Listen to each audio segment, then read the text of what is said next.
What if Every reaction, Every fail, every time I land, I just get completely crapped on? Every perfectly timed joke I think this every time I jump.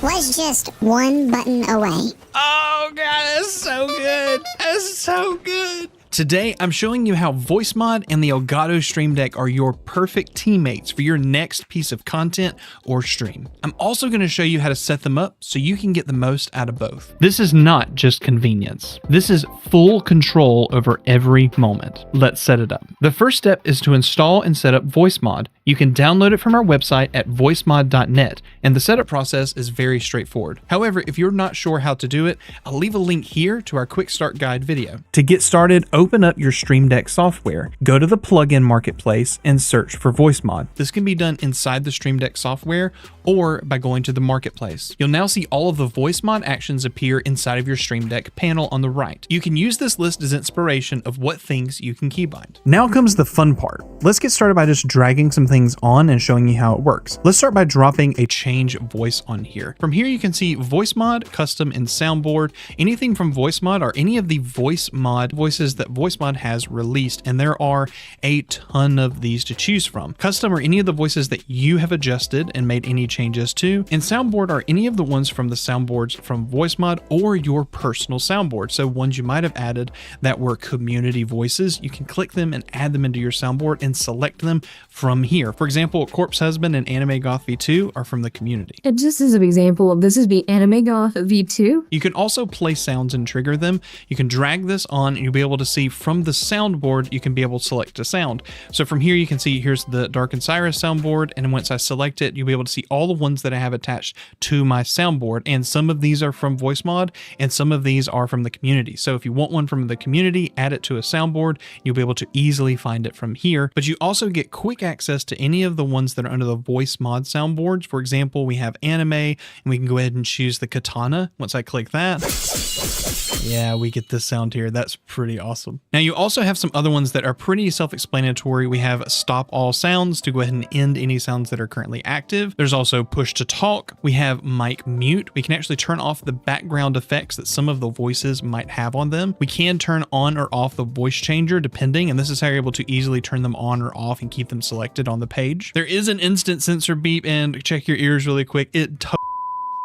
Yeah, I didn't say anything bad there, I promise. You can also do hear myself on or off, and it'll monitor any of the sounds or the voices to the output that you've set up inside Voicemod. And you can see as I add these in, they instantly update onto the Stream Deck. Something else that I also think is very worth it are profiles. These are things that are pre-done for you. Under the Elgato Marketplace, you can actually type in Voicemod and it'll pop up plugins, profiles, VSTs, things like that. Once you click profiles, it'll show you an entire page full of profiles to be able to choose. I'm just gonna go ahead and select a few of these, and I'm showing you the process of downloading them. I've just made a folder on my document side and then just saved them all in there, because the next step is you have to import this profile. And to do that, you're going to click under profile and you're going to click edit profiles. And then at the bottom of the page, you're going to see a little arrow and then there's going to be an import. From here, you're going to select the streaming profile. And once that's done, it's automatically loaded into here. And you can see if you click that drop down box again, you can see here's the profiles. And then just so that you could hear some of these right here, here's some of the sound effects that we've got, just things that are pretty consistent. and for some of the voices, we have these, like the narrator voice.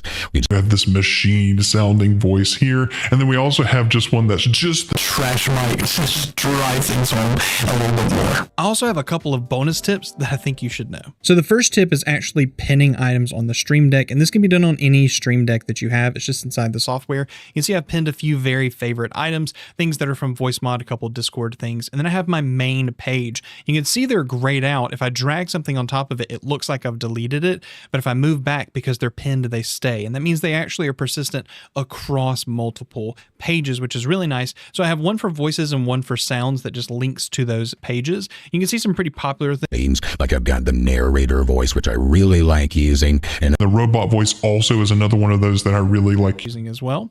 But I can go over to my voices tab and you can see a bunch of other ones that I have options to.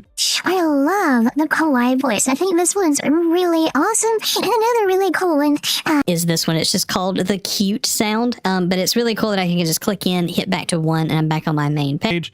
I can turn off really quickly to get back to my regular voice. But then I also have a whole page just full of sounds, things like the Vegeta sound. It's always good. And then we have things, just regular sounds and alerts that you could imagine, even the lizard one. And once it becomes second nature, going through these menus is really nice. Another cool tip is to download the Stream Deck software for your phone. Actually, both on Android and on iOS, there is an app that actually allows you to get 6 free tiles on those devices, and you can actually subscribe to the mobile version and get a bunch more tiles. So it's really something you should try out if you don't have a Stream Deck and you want to see if you want to incorporate this in your setup. It's a great place to get started. So as you can see, the possibilities here are endless. The Elgato Stream Deck is built for control, and Voicemod is built for creativity. Together they remove all friction, no alt tabbing, no hunting for buttons, no awkward pauses, just instant, reactive, engaging content. If you're serious about leveling up your content in your streaming game, this is one of the most satisfying upgrades you can make. Thank you so much for watching this tutorial, and check out the video on screen now for a full walkthrough tutorial on how to get started with Voicemod today. We hope to see you in that video.